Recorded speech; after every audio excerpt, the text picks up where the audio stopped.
Hoje entrevistando a professora Eli Eliette, que é uma ativista política e que já no intervalo aqui me corrigiu, porque eu disse que eu queria saber dela como é que foi a experiência de exilada política, ter que sair do seu país, deixar o seu trabalho, deixar seus amigos, deixar a sua pátria em razão de perseguição política, por ocasião da Revolução de 64, que ela imediatamente me corrigiu. Nada de revolução, aquilo foi um golpe político, foi um golpe cívico, empresarial, militar, é verdade. Então estou corrigindo agora e compondo a nossa mesa com a jornalista Márcia Góes, que é aniversariante. Amanhã estamos comemorando o aniversário da Marcinha. A gente não deixa passar nada, né? Não deixa passar nada, que sentou aqui no banquinho, tem que pagar um pedágio, e esse é o aniversário da Márcia,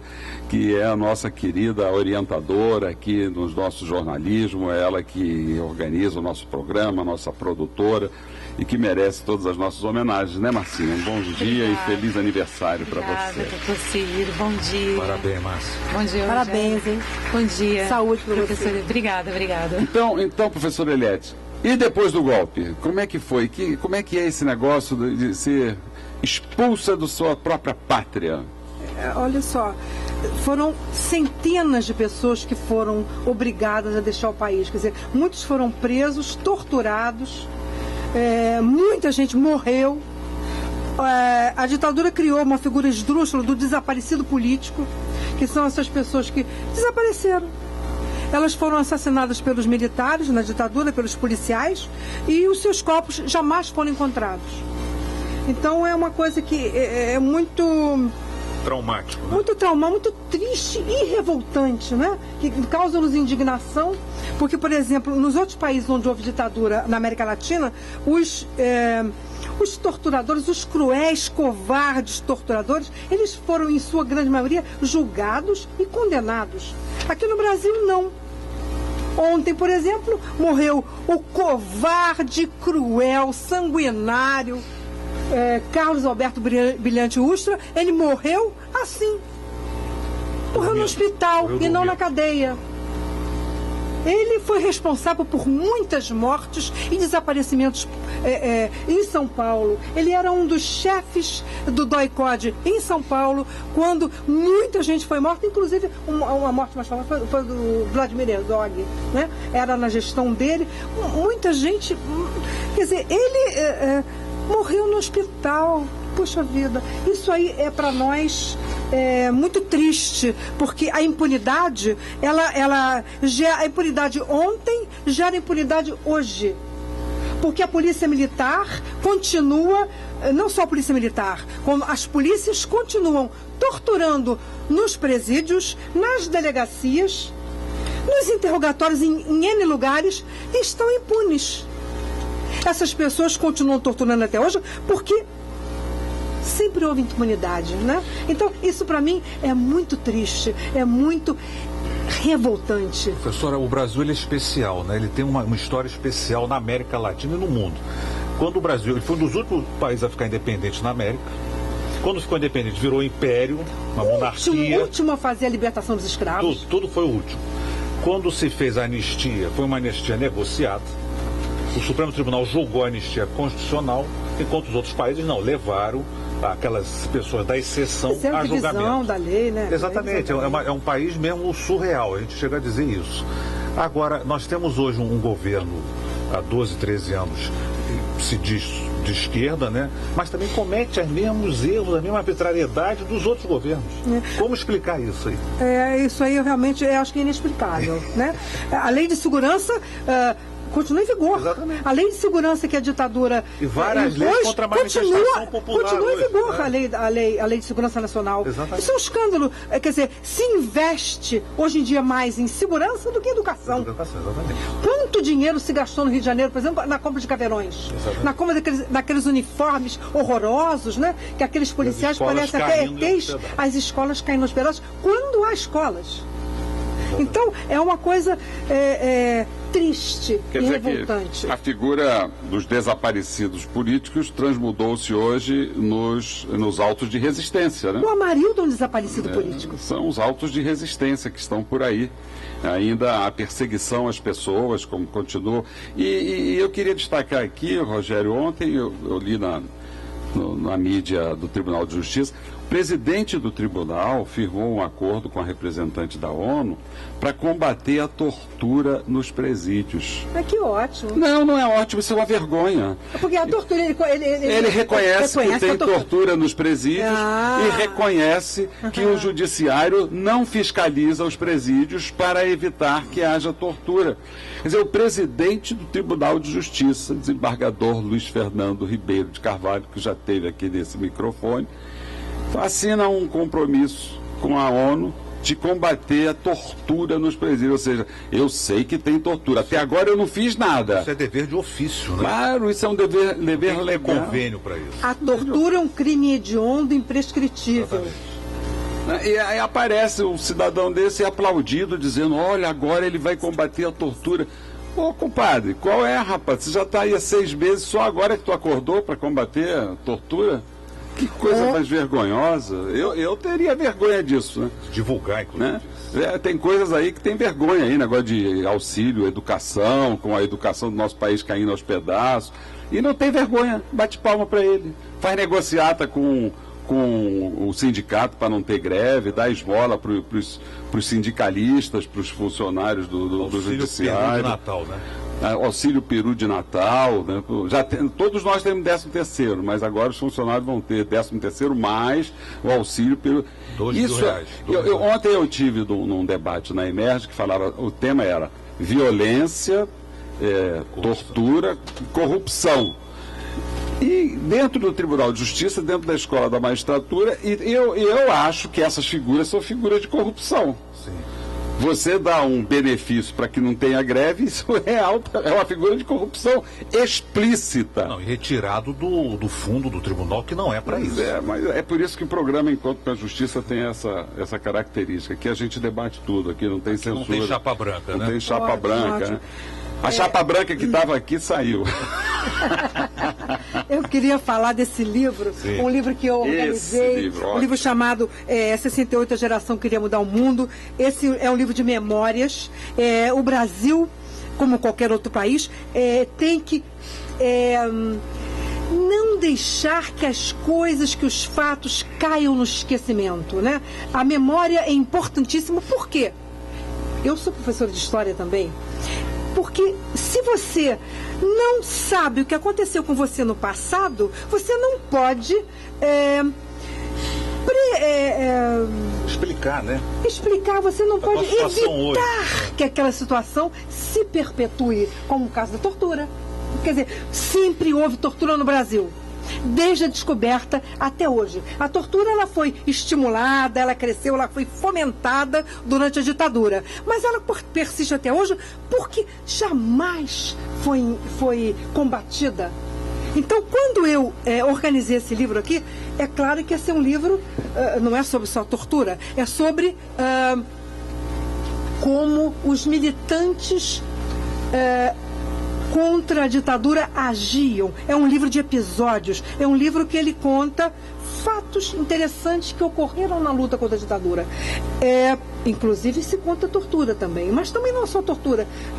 Nas panfletagens, nas passeatas, nas prisões também, nas organizações, em todo, onde houve luta contra a ditadura, tem um relato falando sobre isso. Por quê? Memória. É importantíssimo que a gente sempre lembre do que aconteceu para que aquele fato ruim, prejudicial ao povo, não se perpetue, que aquilo nunca mais aconteça. E é importantíssimo que um livro como esse seja reeditado, que é um livro fácil de ler, são histórias curtas.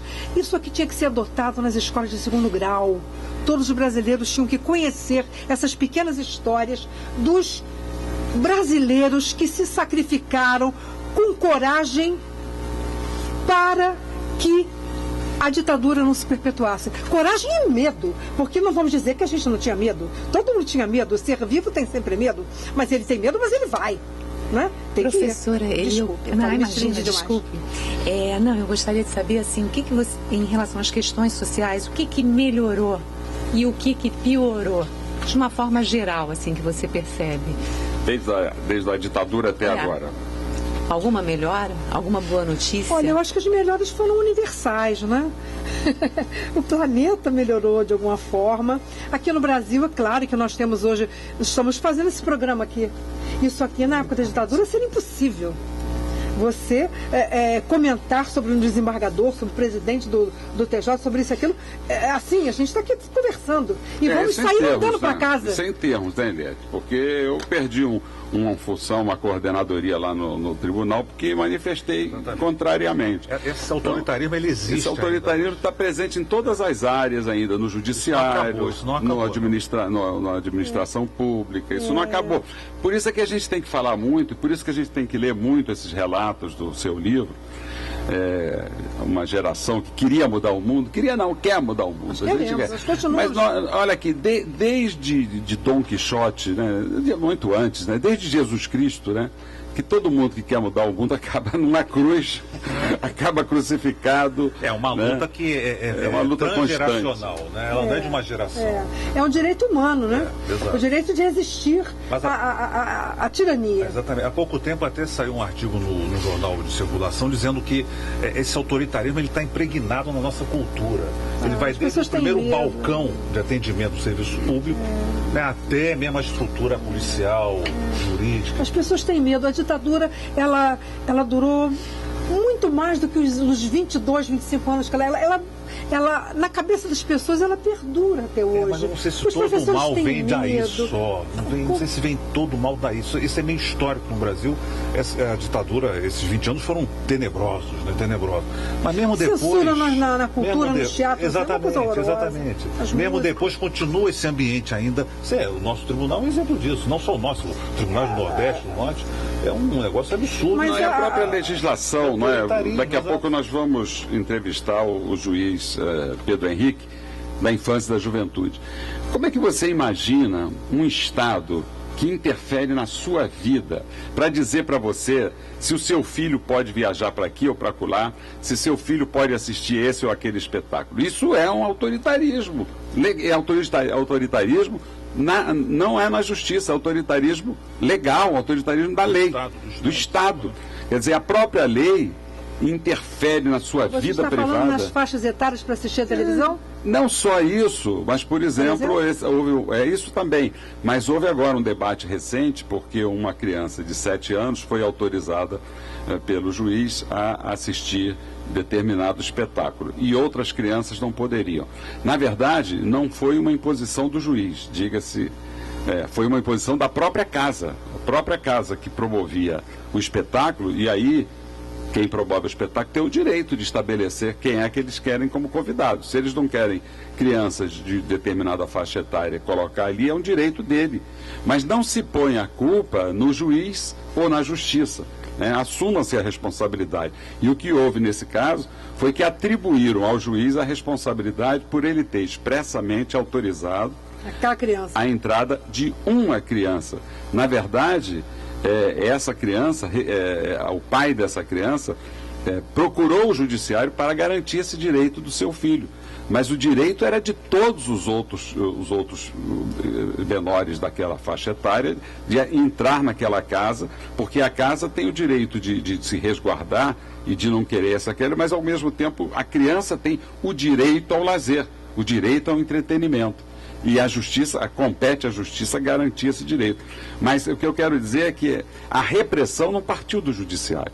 A repressão partiu da própria casa promotora do espetáculo. Mas existe na lei, a própria lei, ela é autoritária nesse particular. Quando proíbe determinadas coisas que compete ao pai e à mãe no processo de educação normal. Mas eu acho que isso aí, anterior a isso, aqui no Rio de Janeiro, por exemplo, nós temos que ver essas populações mais pobres, nesses bairros pobres, favelas, né? Onde foram instaladas, por exemplo, as UPPs. A lei ali é a lei de quem? Ali é uma ditadura escrachada, escancarada, as pessoas têm hora para dormir, não podem sair a hora que querem, não podem fazer uma série de coisas. É ausência do Estado. ausência do Estado, mas ao mesmo tempo é o Estado que impõe aquilo. Como assim ausência do Estado? Quando tem o PP, o Estado está lá. Ausência do Estado. Mas o PP é uma hipocrisia, né? Eu queria também agradecer e divulgar aqui a presença honrosa para nós do jornalista Segadas Viana e de sua esposa Heloísa, que engrandecem aqui o nosso programa com a sua presença aqui no nosso auditório. Mas essa hipocrisia da UPP, Unidade de Polícia Pacificadora, ela está no próprio noticiário. Quando se afirma tiroteio na favela tal, tida como pacificada. Ora, se é tida como pacificada, não tem que ter tiroteio. Mas isso é uma grande mentira, porque Claro a polícia, que é uma todo mundo grande sabe que a mentira. polícia chega atirando. A polícia entra sempre atirando. Ela não atira no Leblon.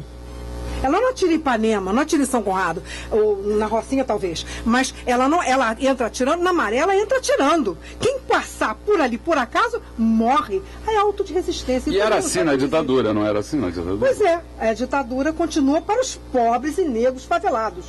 A ditadura, entre aspas, não perdura no Leblon. A senhora compararia o falecido Ultra ao nosso ainda muito vivo Beltrame? Ah, não sei, eu não sei, isso aí é difícil, isso aí não posso... Seria apenas uma mudança de nome, de comando? O Ultra, ele torturava pessoalmente as pessoas, ele tinha prazer em torturar, as mãos dele, ele torturava pessoalmente. Eu não sei, eu não quero falar isso não, que isso? Não, pelo amor de Deus. Um tortura pessoalmente, o outro tortura por terceiras pessoas, por ordem, Ele terceiriza, como os Estados Unidos, a senhora que está dizendo terceiriza a guerra. como a senhora está dizendo é o seguinte, professora, se entra atirando, dando pontapé nos barracos, isso é uma modalidade de tortura, de desrespeito ao oprimido. Com certeza, né? com Vamos a um pequeno intervalo, porque a nossa cabeça ficou quente agora aqui, poxa, depois pelo amor de voltamos. Deus.